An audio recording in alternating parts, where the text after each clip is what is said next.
क्या हो गया, कैसे हो गया। जबकि कर्म करे तब विचार करे। तो जो भी अपने सामने आए उसको भोग ले।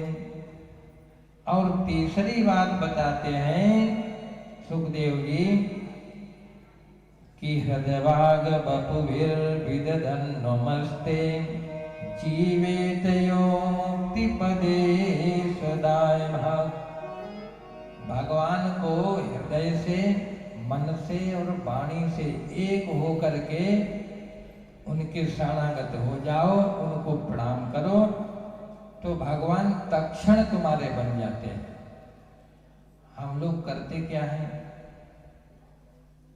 वाणी से कुछ और, हृदय से कहीं और मन से कहीं और। यदि ये तीनों एक हो जाएं भगवान के लिए तो तत्क्षण भगवान तुम्हारे हो जाएं। एक सेठ जी थे, बड़े मोटे ताजे थे और मंदिर में हाथ जोड़ के ऐसे खड़े थे और भगवान से कह रहे थे, मौसम दीनन दीन हित तुम समान रघुवीर। बहुत देर से प्रार्थना कर रहे थे तो एक सज्जन और पीछे खड़े थे। कहा, भैया अब थोड़ा इधर किनारे हो जाओ तो मैं भी भगवान की झांकी कर लूं। अब तो सेठ अकड़ गए, क्या समझता है मेरे को, जानता है मैं कौन हूं? उसने कहा, भैया मैं तो आपको दीन समझता था, क्योंकि आप भगवान से हाथ जोड़ के कह रहे थे कि मौसम दीन न दीन हित। मैं क्या जानूं कि आप जो कह रहे वो नहीं है और है। तो कहने का तात्पर्य है कि व्यक्ति मुख से कुछ और कहता है, हृदय से कुछ और कहता है और मन से कुछ और होता है। हमारे गुरुदेव भगवान कहा करते थे, मनस्सेकम वचस्सेकम कर्मणि एकम महात्मना। मनस अन्यत्र वचस अन्यत्र कर्मण अन्यत्र दुरात्मा। कहीं कछु और कहीं कछु और मन में कुछ और ढोंगी नाए ढोंगा है ढोंगा। तो सुखदेव जी कहते हैं कि तीन बातें यदि जीव के जीवन में आ जाएं तो जीते जीवो मुक्ति फल का आनंद ले सकता है। ब्रह्मा जी ने 40 श्लोकों में भगवान की स्तुति की। भगवान जब बोले नहीं, जब नहीं बोले तब ब्रह्मा ने विचार किया कि अब भगवान के भक्तों की स्तुति करें। जब भक्तों की स्तुति की जाती है तो शायद भगवान का गुस्सा क्रोध शांत हो जाए। तब ब्रह्मा जी ने भगवान के भक्तों की स्तुति की। अहो भाग्यम अहो भाग्यम नंद गोप ब्रजौकसां यश मित्रं परमानंदम पूर्ण ब्रह्म सनातनम।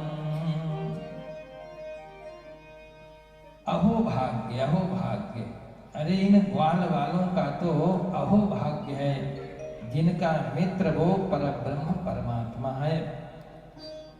और ऐसे जब स्तुति की तब भी भगवान नहीं बोले, तब तो ब्रह्मा जी वहां से भागे। क्यों भागे? ब्रह्मा जी ने भगवान की एक परिक्रमा की और भागे। तो इसलिए भागे कि बड़ा अधिकारी जब नाराज हो तो बुद्धिमानी है कि जल्दी से हट जाए सामने से।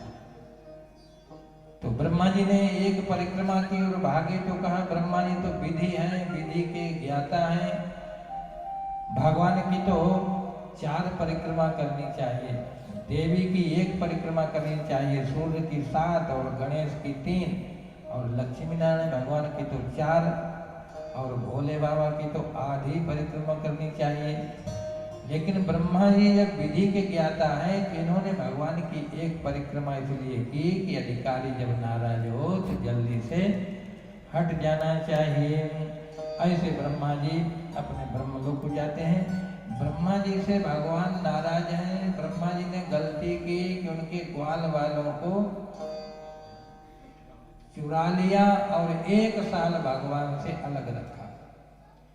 देखो गलती इंद्र ने भी की। इंद्र ने तो भगवान का घर सब बाहे लिए जा रहे थे, गवों को भी बाहे लिए जा रहे थे, ब्रज को ही बाहे लिए जा रहे थे। लेकिन इंद्र ने एक स्तुति की, एक श्लोक में स्तुति की और भगवान खुश हो गए और कहा शक्र जाओ अपने स्वर्ग को और अपना काम करो, हम तुमसे प्रसन्न हैं। तो ब्रह्मा जी ने 40 श्लोकों में स्तुति की, ब्रह्मा से प्रसन्न नहीं हुए और इंद्र से 1 श्लोक में। तो ब्रह्मा ने भगवान के भक्तों को भगवान से 1 साल अलग रखा और इंद्र ने जो ब्रज पर वर्षा की तो भगवान ने गोवर्धन धारण किया तो कहा सब इसके अंदर आ जाओ।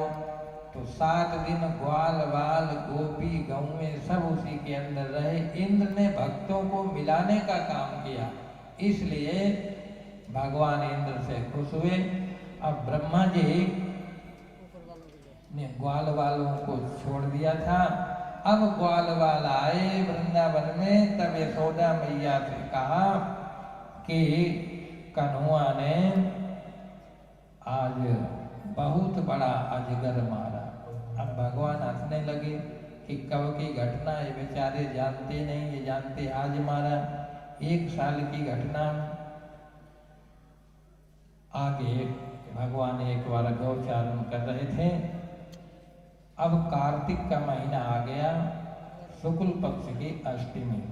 अब कन्हुआ ने कहा मैया अब तो मैं बड़ा हो गया हूँ, अब मैं गोचारण करूँगा, अब तो गाय चरूँगा। कार्तिक की जो गोपाष्टमी होती है वो गोपाष्टमी का इसीलिए महत्व है कि उसी दिन से भगवान ने गोचारण किया था।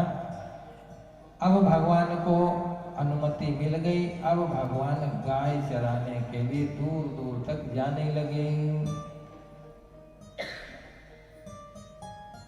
तो एक बार भगवान जब गाय चरा रहे थे तो ग्वाल वालों ने दाऊ भैया से कहा दाऊ भैया मैंने कन्हैया के तो बड़े चमत्कार देखे, लेकिन तुम्हारी बड़ी बड़ी बाहें हैं, तुमने अपनी बड़ी बड़ी बाहों का कभी कोई चमत्कार नहीं दिखाया।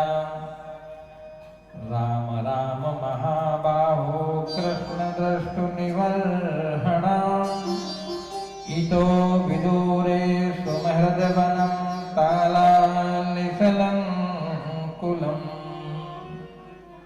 दाऊ भैया ने कहा ऐसी बात है तो बताओ क्या देखना चाहते हो। तब ग्वाल वालों ने कहा दाऊ भैया हम कुछ नहीं देखना चाहते हैं, यहाँ पर एक तालब बना है और उसमें बड़े बड़े फल लदे पड़े हैं, मीठे मीठे फल, लेकिन उसमें एक धेनुकासुर है, वो किसी को घुसने नहीं देता। दाऊ भैया ने कहा चलो फिर आज तुमको फल ही खिला दें। और दाऊ भैया तालब वन में जाते हैं तो बड़े मीठे मीठे पीले पीले फलों से वृक्ष लदे पड़े थे। दाऊ भैया ने वृक्षों को पकड़ के कस के हिलाया तो पट पट करते हुए पूरी पृथ्वी पर फल बिछ गए। कहा खा लो और बांध भी लो घर के लिए।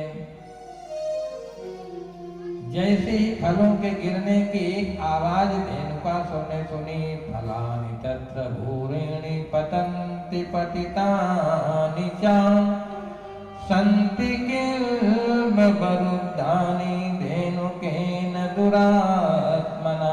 फलों की आवाज सुन करके वो धेनुकासुर गधे के रूप में रहता था और बड़े जोर से आया और उसने दाऊ भैया की छाती को लक्ष्य लेकर के अपनी दोनों पीछे के पैर बड़ी जोर से दाऊ भैया की छाती की तरफ चलाए। दाऊ भैया ने दोनों पैर पकड़ के घुमा करके और ताड़ के वृक्ष में मारा तो धेनुकासुर भी गोविंदाय नमो नमः और ताड़ का वृक्ष भी गिर गया। बोले दाऊ भैया की जय। सभी ग्वाल वालों ने फल खाए। अब ग्वाल वाल वृंदावन को लौट के आते हैं। यशोदा मैया दौड़ी, रोहिणी दौड़ी, कनुआ कुछ खा ले। और खाने के लिए जब कहा तो भगवान कृष्ण ने कहा, मैया मैया मैया, आज दाऊ भैया ने तो कमाल कर दिया। यशोदा मैया ने कहा, क्या कर दिया? कहा, दाऊ भैया ने एक गधा मार डाला। अब तो सब ताली बजा करके हंस पड़े। दाऊ भैया ने कहा, देख मैया, मैंने इतना बड़ा असुर मारा और एक कन्हैया जब देखो मेरी हंसी उड़ाता रहता है, और आज से इसकी पार्टी अलग, मेरी पार्टी अलग, मैं इसके साथ जाने वाला नहीं। यशोदा मैया ने कहा, अरे दाऊ भैया नाराज न हो, तेरा भैया ये बड़ा नटखट है, ये ऐसे कहता रहता है। दाऊ भैया ने कहा, देखो मैया, मैंने इतना बड़ा असुर मारा, ये कहता गधा मार डाला। भगवान ने कहा, मैया मैया, तू मेरी बात न मान, तू मुदमंगल से पूछ ले। जब यशोदा मैया ने मुदमंगल से पूछा कि क्यों मुदमंगल, दाऊ भैया ने आज क्या किया, तो मुदमंगल ने कहा, देख मैया, मैं पंडित का छोरा, झूठ तो बोलूंगा नहीं, सच तो यह है कि दाऊ भैया ने आज एक गधा मार डाला। अब तो दाऊ भैया के मुख पर 12 बज गए और सभी ताली मार के हंसने लगे। दाऊ भैया ने कहा, मैया अब मैं कभी इसके साथ जाने वाला नहीं।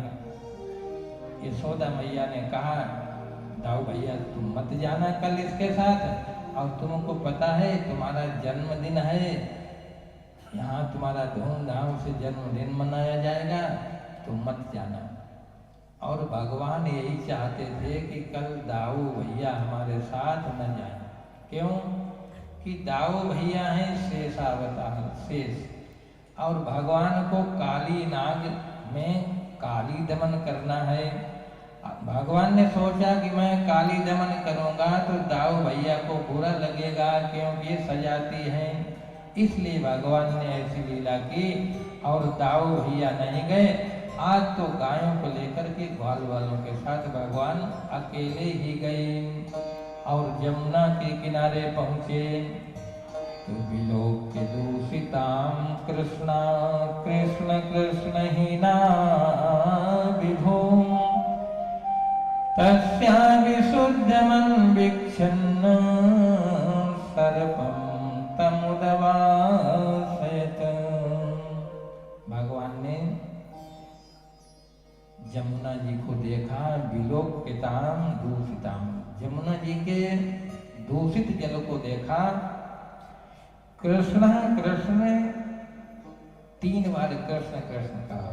कृष्णा कालिंद्री का नाम भी कृष्णा है, कालिंद्री में कृष्ण ने काली नाग भी काला है। कृष्णा काली नाग को देखा, और जैसे ही देखा, देखो कथा आती है कि भगवान ने वहां ग्वाल वालों के साथ में गेंद खेली, गेंद गिरी, गेंद लेने गए। किसी अन्य पुराणांतर्गत ऐसा हो प्रसंग, लेकिन भागवत में ऐसा नहीं लिखा है। इसमें तो ऐसा ही है, भागवत जी में सुखदेव जी कहते हैं कि भगवान गए और जाकर के सीधे जो है कदम्ब के वृक्ष पर चढ़ गए। ग्वाल वाल चिल्लाने लगे, कहा कनुआ, और वृक्ष ऐसा था कि उसकी डालें बिल्कुल यमुना के बीच में गई थी। तो ग्वाल वाल चिल्लाए, देखो कनुआ कहाँ जा रहा, ये तो काली दहा है और यहाँ काली नाग रहता है, उतरा उतरा। और भगवान से ऐसे ग्वाल वाल कहते रहे। भगवान ने यमुना जी में छलांग लगा दी, और जैसे ही छलांग लगाई तो भगवान यमुना के भीतर चले गए। काली नाग सो रहा था। काली नाग जब सो रहा था तो काली नाग की पत्नियों ने भगवान की ओर देखा, कहा बड़ा सुंदर छोरा है। नाग पत्नियों ने कहा, बेटा तुम यहाँ कैसे आ गए, यहाँ से चले जाओ, तुम हमारे पति को जानते नहीं, वो इतने विषैले हैं, एक पुरस्कार भी मार दी तो तुम गोविंदाय नमो नमः हो जाओगे। भगवान ने कहा, अच्छा हमको डर पा रही हो, अपने पति से हमको डर पा रही हो, जगा दो अपने पति को। तो काली नाग की पत्नियों ने फिर हाथ जोड़े, बेटा चला जा। लेकिन काली नाग की पत्नियों ने जब नहीं जगाया तो भगवान ने अपने पैर से उसके पूंछ को दबा दिया, और काली नाग की जब नींद खुली तब उसने कृष्ण को अपने पास से जकड़ लिया। ऐसा जकड़ा, देखो सर्प का एक नाम होता है भोगी। तो सर्प की पकड़ में जो आ जाए, सर्प के फंदा में जो आ जाए, वो छूटना बहुत मुश्किल हो जाता है। तो भोगी की पकड़ से कोई योगी ही छूट सकता है, तो भगवान तो योगी है। भगवान ने अपने शरीर को फुलाया। अब भगवान कृष्ण और कालिया का जबरदस्त युद्ध हो रहा है, अपने फणों का प्रहार करता है कृष्ण के ऊपर। भगवान अपने को बचाते हैं तो जमुना जी का जल खौलने लगा। इधर यशोदा मैया को अशुगुन होने लगे। यशोदा मैया ने दाऊ भैया से कहा, दाऊ भैया आज मेरा मन बड़ा विक्षिप्त है, और तुम जब जाते हो कन्हैया के साथ तो मेरे को चिंता नहीं रहती, आज वो अकेला गया है, मेरे को तो बड़ा अशुगुन सा हो रहा है। ताऊ भैया ने कहा, मैया घबराओ मत, चलो कन्हुआ को ढूंढ लाएं। और यशोदा मैया और ब्रजवासी सभी निकले कन्हुआ को ढूंढने के लिए। तो भगवान के पग चिन्हों को देखते देखते यमुना तट पर पहुंच गए। और यमुना तट पर जब पहुंच गए तब ग्वाल वालों ने यशोदा मैया से कहा, मैया मैया मैं कन्हुआ को बहुत समझाता रहा, वो काली राह में कूद गया और काली नाग ने उसको पकड़ लिया, मैं क्या करूं। यशोदा मैया ने जैसे सुना तो यशोदा मैया मूर्छित हो गई। दाऊ भैया ने बहुत समझाया, कहा मैया चिंता न करो, कन्हुआ का काली नाग कुछ बिगाड़ नहीं पाएगा। इधर भगवान का युद्ध चल रहा है काली नाग से। भगवान ने अपने शरीर को फुलाया और कूद के कालिया नाग के फणों पर आकर के नृत्य करने लगे। जैसे ही फणों के ऊपर आए तो जितने ब्रजवासी हैं सब नृत्य देख रहे। देखो भगवान पहले क्यों नहीं ऊपर आए। जो खेल करने वाला होता है पहले डुगडुगी बजाता है, और जब भीड़ इकट्ठी हो जाती है तब अपना चमत्कार दिखाता है। तो भगवान ने पहले भीड़ इकट्ठी की और ये सब ब्रजवासी आ गए। अब भगवान अपना खेल दिखाएंगे। तो भगवान क्या खेल दिखाते हैं कि इतनी फुर्ती से नाचते हैं कि एक एक फणा पर इतनी फुर्ती से कदम रखते हैं कि देवता देख रहे हैं कि भगवान नृत्य कर रहे हैं, जबकि नृत्य नहीं। जो फन कालिया उठाता है भगवान उसी फन पर पहुंच जाते हैं। इतना अवसर नहीं दिया कि वो फन उठा पाए। तो ऐसा लग रहा था कि भगवान नृत्य कर रहे हैं और देवगण भी अपने वाद्य यंत्र बजाने लगे। तांडव गति मुंडन पे नाचत बनवारी, तांडव गति मुंडन पे नाचत बनवारी, नाचे बनवारी देखो नाचे गिरधारी, नाचे बनवारी देखो नाचे गिरधारी, ओ नाचे बनवारी देखो नाचे गिरधारी, नाचे बनवारी देखो नाचे गिरधारी।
बोली वृंदावन बिहारी लाल की भगवान कालिया के नाम पर फणों पर ऐसा नृत्य किया कि कालिया के फणा के छत्ता छिन्न भिन्न हो गए। नाग पत्नियों ने देखा अपने पति की दुर्दशा को, तो विचार किया कि यदि और नाचते रहे तो हमारे पति तो गोविंदाय नमो नमः हो जाएंगे। तब नाग पत्नियों ने हाथ जोड़ करके भगवान की स्तुति की। न्यायो हि दंडा कृतविल विशेषमिहि तवावतारा खल निग्रहाय रिपोसुता नाम पितुल्य दृष्टे नस्ते दमं फलमेवानुशंसनम्।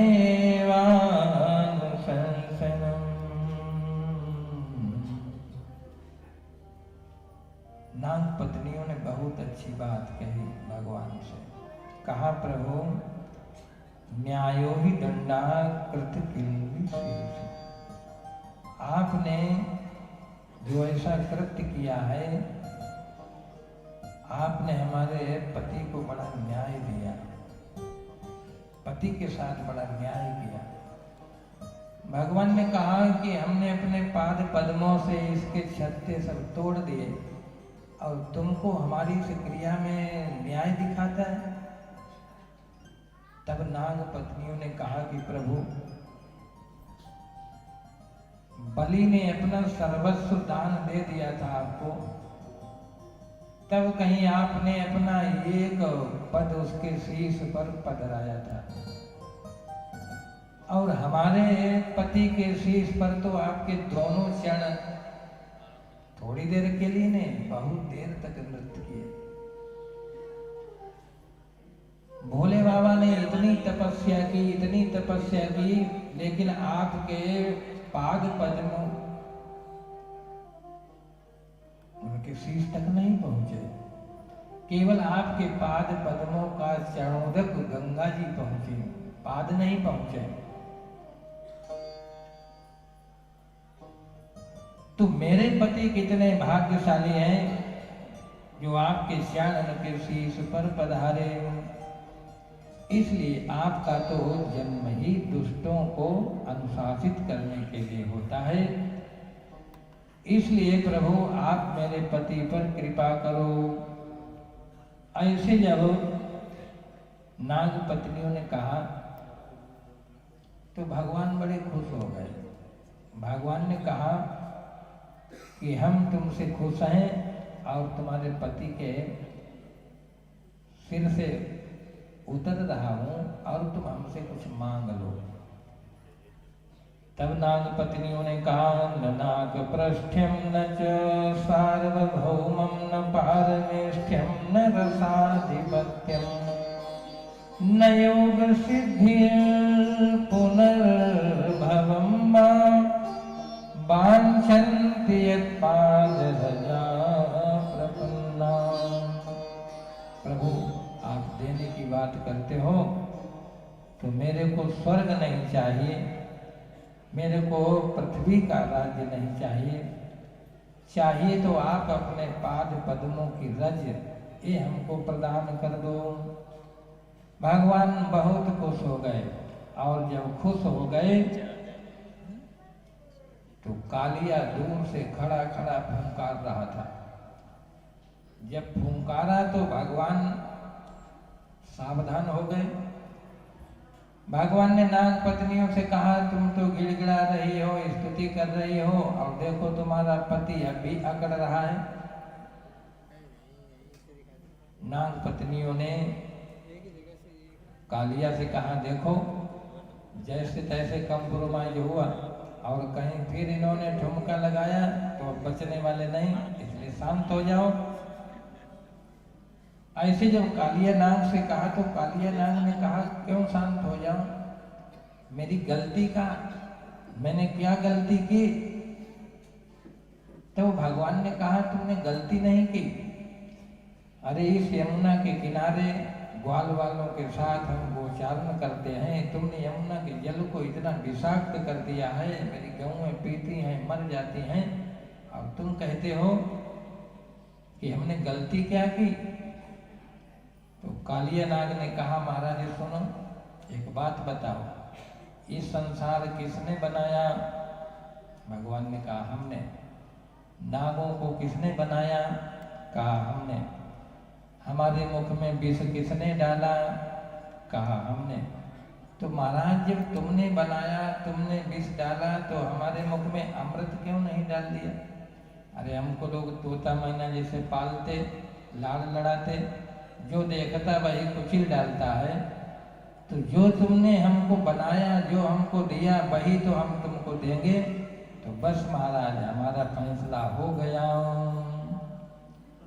तन मन धन सब कुछ तेरा, स्वामी सब कुछ है तेरा, तेरा तुझको अर्पण, तेरा तुझको अर्पण, क्या लागे मोरा, जय जगदीश हरे। भवान ही कारणं तव सर्वज्ञो जगदीश्वरः, अनुग्रहं निग्रहं वा मन्यसे तद्विधेयः। अब प्रभु चाहे अनुग्रह करो चाहे निग्रह करो, मैं तो आपका हूँ। भगवान ने कहा कि अब तुम रमणक द्वीप चले जाओ। कालिया ने कहा कि मैं तो रमणक द्वीप पर ही रहता था, गरुड़ के भय से मैं यहाँ रहने लगा, मैं वहाँ जाऊँगा तो गरुड़ मेरे को परेशान करेंगे। भगवान ने कहा कि अब मैंने मोहर लगा दी, तुम्हारे सिर पर मेरे चरणों के चिन्ह बन गए हैं, अब गरुड़ तुमसे नहीं बोलेंगे। ऐसे रमणक द्वीप पर काली नाग को विदा किया। फिर भगवान ने पूछा कि कालिया नाग क्यों रहता था यहाँ? तो गरुड़ जी को श्राप लगा था सौभर ऋषि का। गरुड़ जी वहाँ आते थे और नागों को पकड़ के मछली को खा जाते थे। सौभर ऋषि ने श्राप दिया कि आज के बाद यहाँ आए तो तुम्हारे मस्तक के 100 टुकड़े हो जाएंगे। इसलिए कालिया नाग भाग के वहीं आया कि गरुड़ यहाँ नहीं आएंगे। भगवान ने रमण द्वीप पर कालिया नाग को भेज दिया। प्रलंबासुर का दाऊ भैया ने वध किया और वर्षा ऋतु का भी वर्णन आता है। रामचरितमानस में भी वर्षा का वर्णन आया है और फिर वेणु गीत का वर्णन आया है। वर्षा ऋतु बीती तो नदियां स्वच्छ हो जाती हैं, वृक्ष हरे भरे हो जाते हैं। तो वृक्षों को देख करके, हरे भरे नदियों को स्वच्छ देख करके गोपियां आपस में बातें करते हैं। सुखदेव जी कहते हैं, इत्थं सरस्वच्छ जलम पदमाकर सुगंधिना, न्यविशद वायुना वातं सगो गोपाल गोक्षितः।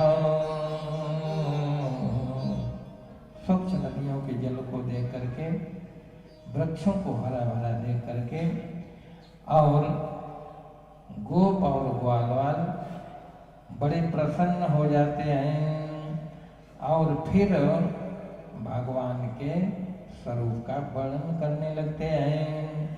वरापीडम नटवर वपुः कर्णयो कर्णिकारम् बिभ्रदवासा कनककपिशं वैजयन्तीं च मालां रन्ध्रान् वेणोरधरसुधया पूरयन् गोपवृन्दैः वृन्दारण्यं स्वपदरमणं प्राविशत् गीतकीर्ति। मयूर के पक्ष को भगवान धारण किए हुए। वैसे तो भगवान पक्षधर नहीं है, भगवान पक्षधर हैं, किसी का पक्ष लेते हैं। भगवान कहते हैं कि मैं पक्षधर नहीं हूं, लेकिन भगवान कहते हैं मैं क्या करूं, मैं अपने भक्तों का बिना पक्ष लिए रहता नहीं। गोस्वामी तुलसीदास भी लिखते हैं किष्किंधा कांड में, भगवान कहते हैं समदर्शी मोहे कहा सबको, समदर्शी मोहे कहा सबको, समदर्शी मोहे कहा सबको,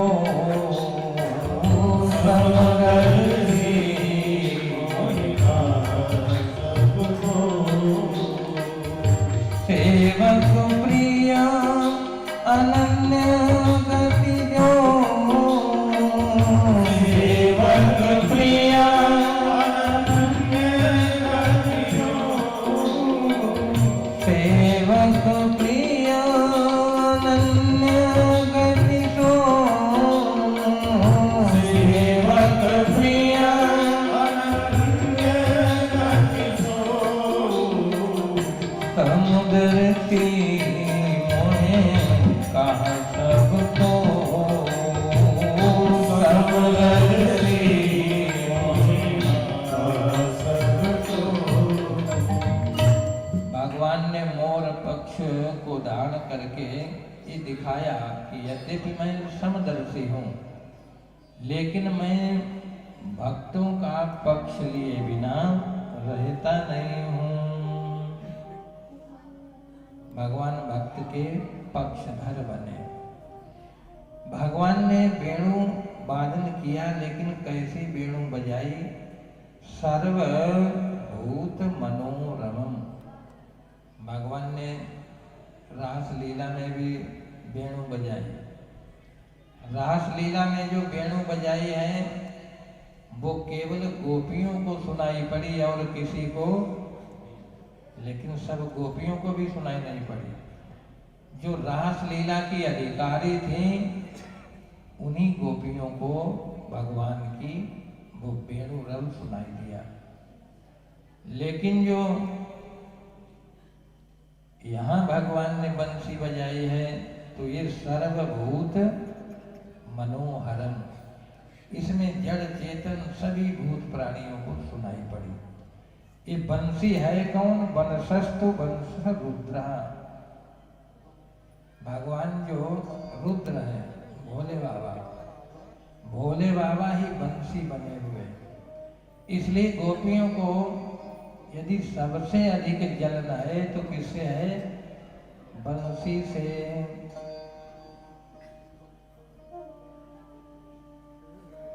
क्यों? कभी भगवान कमर में खोसली, कभी अधरों पर धारण किए हैं, बंसी को छोड़ते ही नहीं। इसलिए गोपियां कहते हैं कि ये बंसी तो मेरी साउत है, साउत। बंसी से ही गोपियों को सबसे अधिक पीड़ा है। और जब बंसी बजती है तो गोपियां पागल हो जाती हैं। मोह पगली बनावे तुम्हारी बांसुरी मोहे पगली बनावे। तुम्हारी बांसुरी मोहे पगली बनावे। तुम्हारी बांसुरी मोहे पगली बनावे। तुम्हारी बांसुरी मोहे पगली बनावे। तुम्हारी बांसुरी पगली बनावे। हो रात रात भर जगावे। हो रात रात भर जगावे। तुम्हारी बांसुरी मोहे पगली बनावे। तुम्हारी बांसुरी मोहे पगली बनावे।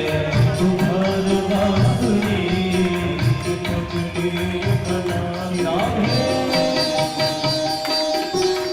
सभी भक्त झूमते हुए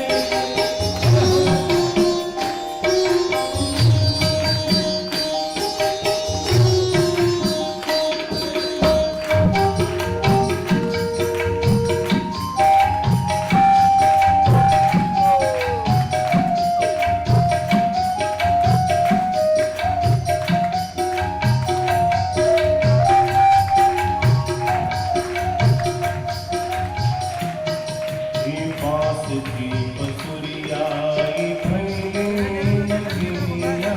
पास की पसुरिया भैले नगिया। पास की पसुरिया भैले नगिया। पास की पसुरिया बनी दुनिया पास की पसुरिया भैले नगिया। पास की पसुरिया भैले नगिया। पास की पसुरिया भैले नगिया। पास की पसुरिया भैले नगिया। हो पोर पोर लहरावे। हो पोर पोर लहरावे। तोहार बांसुरी पगली बनावे। तोहार बांसुरी मोहे पगली बनावे। तोहार बांसुरी पगली बनावे।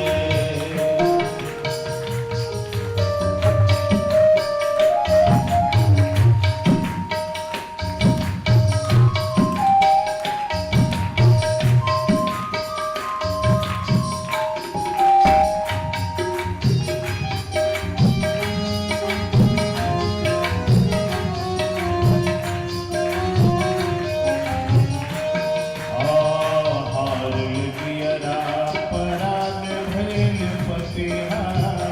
हार दियरा परान भैल फतिहा। हार दियरा परान भैल फतिहा। हार दियरा परान भैल फतिहा।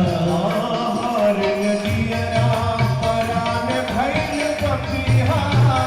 हार दियरा परान भैल फतिहा। हो फेर फेर मुँह कावे। हो फेर फेर मुँह कावे। तोहार बांसुरी हमके पगली बनावे। तोहार बांसुरी हमके पगली बनावे। तोहार बांसुरी हमके पगली बनावे।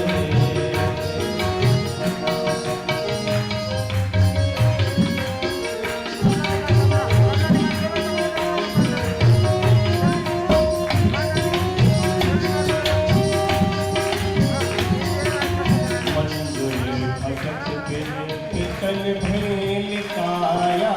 मंजुल भगत बिन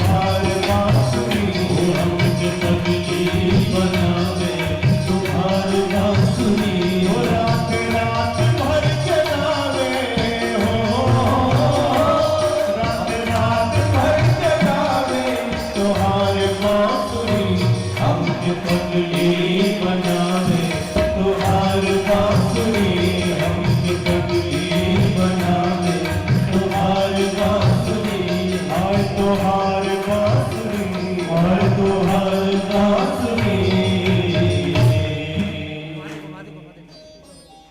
भोली वृंदावन बिहारी लाल की जय। संसार में दो ही रस हैं, विषय रस, ब्रह्म रस। विषय रस से ब्रह्मानंद का आनंद बहुत बड़ा है, और जहाँ विषय रस और ब्रह्मानंद दोनों फीके पड़ जाएं वो वेणु का रस है।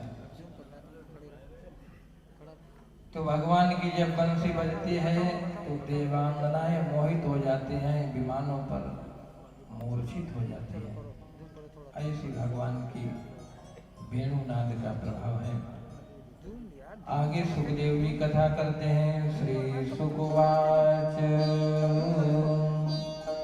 हेमंते प्रथमे मासे नंद ब्रज कुमारिकाः चेरुर्हविष्यं भुञ्जाना कात्यायन्यर्चनव्रतम्। हेमंत ऋतु अगहन का महीना। ये कौन सा महीना है? अगहन। अघ माने पाप और हन माने जो हन डाले, जो पापों को खत्म कर दे, हन डाले, वो अगहन। अगहन के महीने में ब्रज गोपिकाएं कैसी हैं? बहुत छोटी छोटी यमुना जी में स्नान करते हैं और कात्यायनी माँ की पूजा करते हैं, और पूजा करके क्या मांगते हैं? कात्यायनी महामाये महायोगिनीश्वरी नंद गोप सुतं देवी पतिं मे कुरुते नमः। नंद के कुमार जो लाला हैं वो हमारे पति बने, अर्चन पूजन करते हैं और यमुना जी में स्नान करते हैं। लेकिन स्नान कैसे करते हैं? वस्त्र उतार के नग्न स्नान करते हैं। भगवान एक बार पहुंच गए और गोपियां वस्त्र रख कर के स्नान कर रही थीं। भगवान ने वस्त्रों को उठा करके पेड़ पर चढ़ गए। अब गोपियों ने देखा कि वस्त्र हमारे हैं ही नहीं, सर्दी का महीना, वस्त्र कहाँ गए? तो कहने लगी जब जल में घुसी थी तब कोई नहीं था, वस्त्र कौन ले गया? तो ऊपर जब देखा तो नंद के लाला बैठे।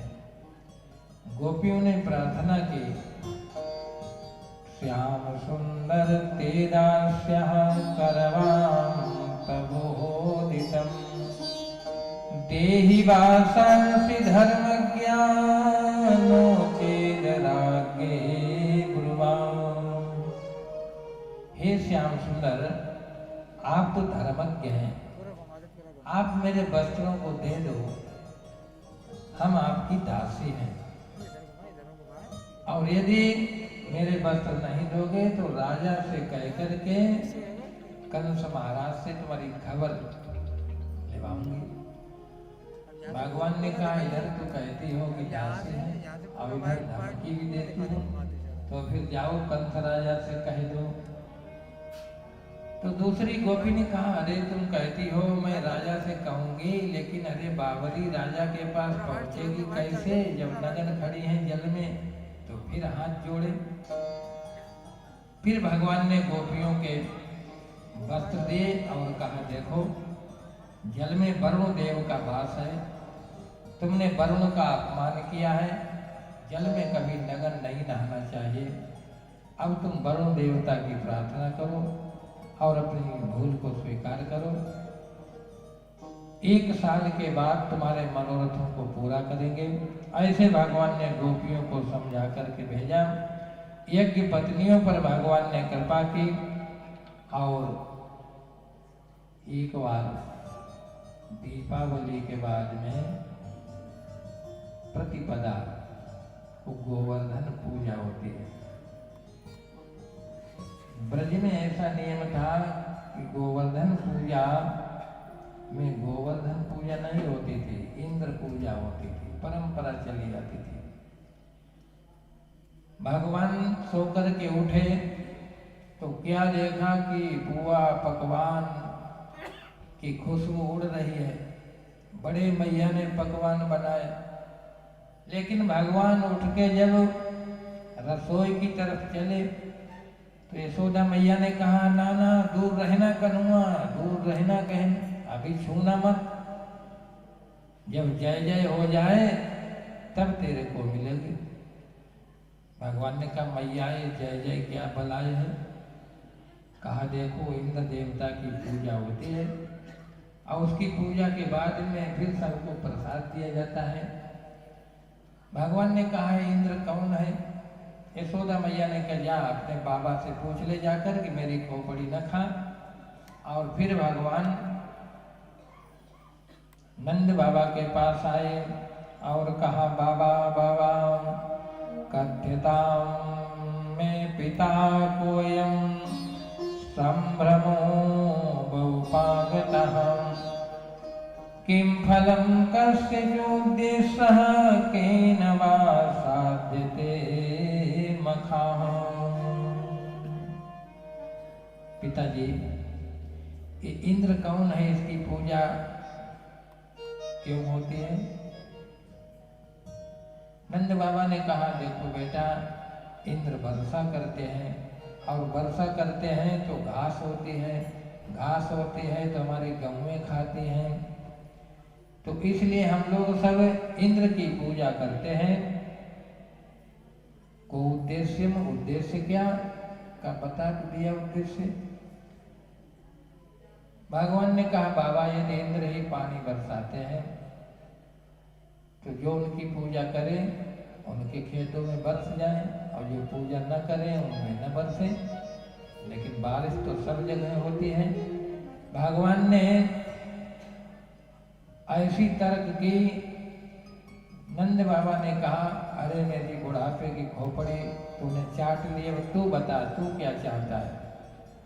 भगवान ने कहा, देखो पिताजी, कोई वर्षा नहीं करता, पर्जन्य भगवान इंद्रो मेघा स्यात् मूर्तया ते विवर्षन्ति भूतानां प्रेरणं जीवनं पयाम् कर्मणो जायते जंतो कर्मणैव विलीयते सुखं दुःखं भयं क्षेमं कर्मणैव विविध्यते।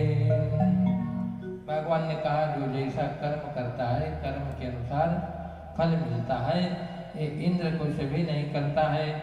अब तो नंद बाबा ने नंद उपनंद और ब्रजवासियों को बैठा करके मीटिंग की और मीटिंग के बाद में कुछ भगवान के पक्ष में और कुछ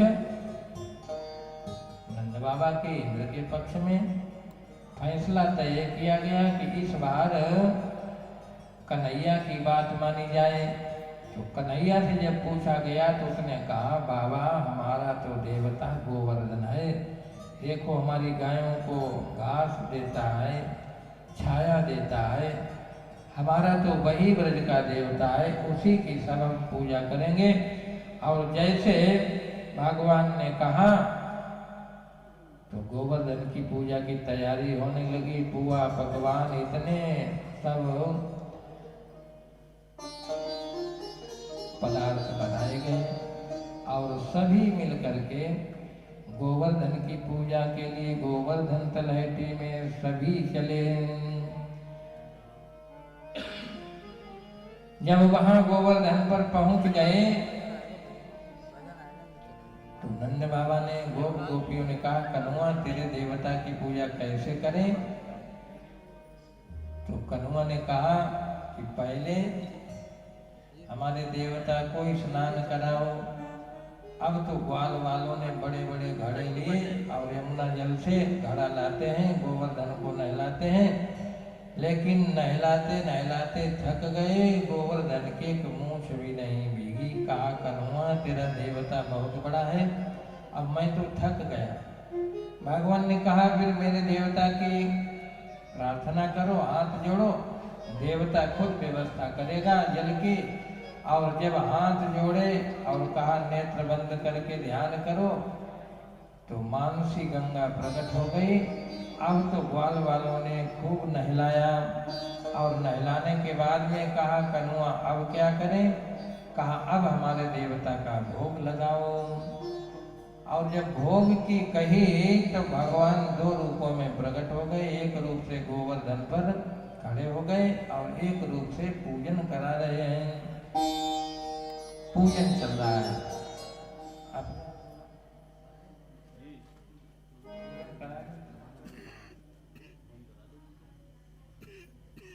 तो गोवर्धन की पूजा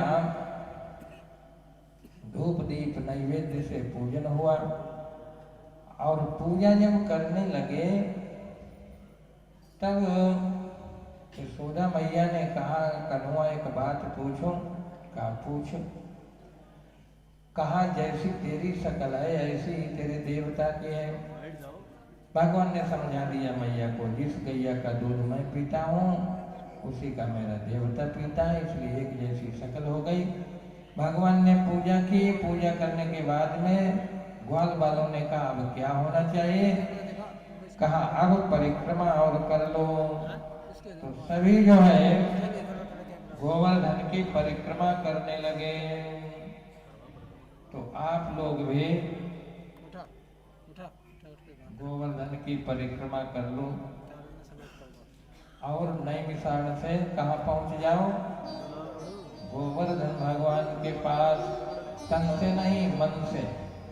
और मन से पहुंच करके ग्वाल वालों के साथ, ब्रजवासियों के साथ गोवर्धन की परिक्रमा करो। सभी ग्वाल बाल ब्रजवासी गोवर्धन की परिक्रमा करने लगे। तो सभी लोग बोलो तेरो सब संकट मिट जाए, मिट जाए, तो पूजा कर गोवर्धन की। तेरो सब संकट मिट जाए, मिट जाए, तो पूजा कर गोवर्धन की। तेरो सब संकट मिट जाए, मिट जाए, तो पूजा कर गोवर्धन की। तेरो सब संकट मिट जाए, मिट जाए, तो पूजा कर गोवर्धन की। पूजा कर गोवर्धन की, परिक्रमा कर गोवर्धन की। पूजा कर गोवर्धन की, परिक्रमा कर गोवर्धन की। तो पूजा कर गोवर्धन की, परिक्रमा कर गोवर्धन की। पूजा कर गोवर्धन की, परिक्रमा कर गोवर्धन की। तेरो जन्म सफल हो जाए, तो पूजा कर गोवर्धन की। तेरो जन्म सफल हो जाए, तो पूजा कर गोवर्धन की। तेरो जन्म सफल हो जाए, तो पूजा कर गोवर्धन की। तेरो जन्म सफल हो जाए, तो पूजा कर गोवर्धन की। तो पूजा कर गोवर्धन की, परिक्रमा कर गोवर्धन की।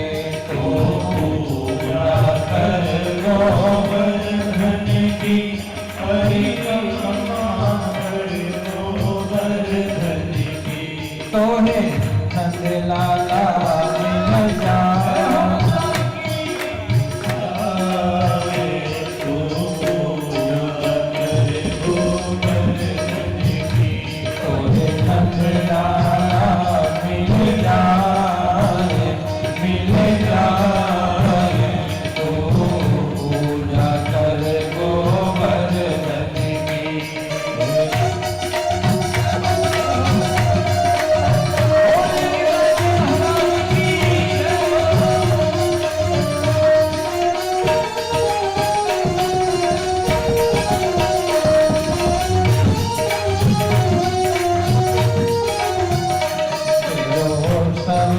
संकट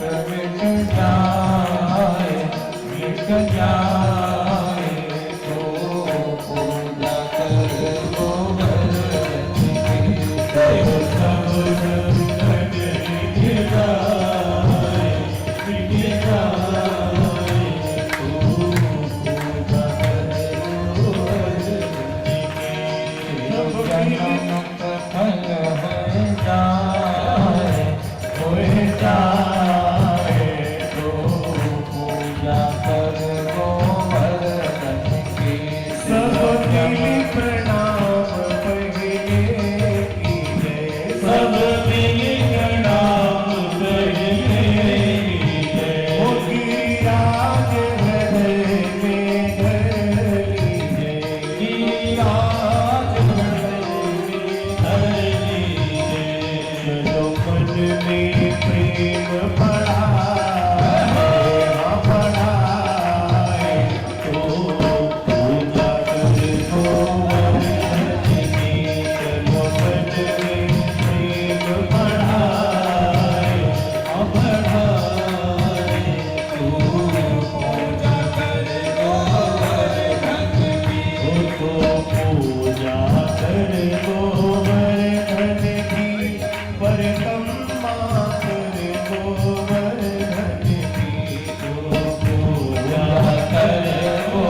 शरण गिरिराज प्रभु तुम्हारी शरण प्रभु तुम्हारी शरण प्रभु तुम्हारी शरण प्रभु तुम्हारी शरण प्रभु तुम्हारी शरण राज प्रभु तुम्हारी शरण गिरिराज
पुराण का 6वां दिवस है, जहाँ पर पूज्य महाराज श्री केसरी मुख से महाराज की कथा, भगवान श्री कृष्ण का मथुरा गमन और पूज्य महाराज श्री कल व्यासपीठ के द्वारा भगवान श्री कृष्ण और रुक्मिणी के पावन मांगलिक विवाह की परम पावन कथा का बयान करेंगे। तो आप सबको यह सूचना, कल भगवती रुक्मिणी और श्री कृष्ण के पावन विवाह की पवित्र कथा व्यासपीठ से गाई जाएगी। आप लोग ठीक 2 बजे पधारें। अब आप सब अपने आसन से खड़े होकर भगवान की आरती करें। हरि ओम सूर्योदयायुष प्राणश मुखानगिरजायतो हे गिरिधर तेरी आरती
सी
संयुक्तं वह्निना योजितं मया दीपं गृहाण देवेश त्रैलोक्यतिमिरापहं भक्त्या दीपं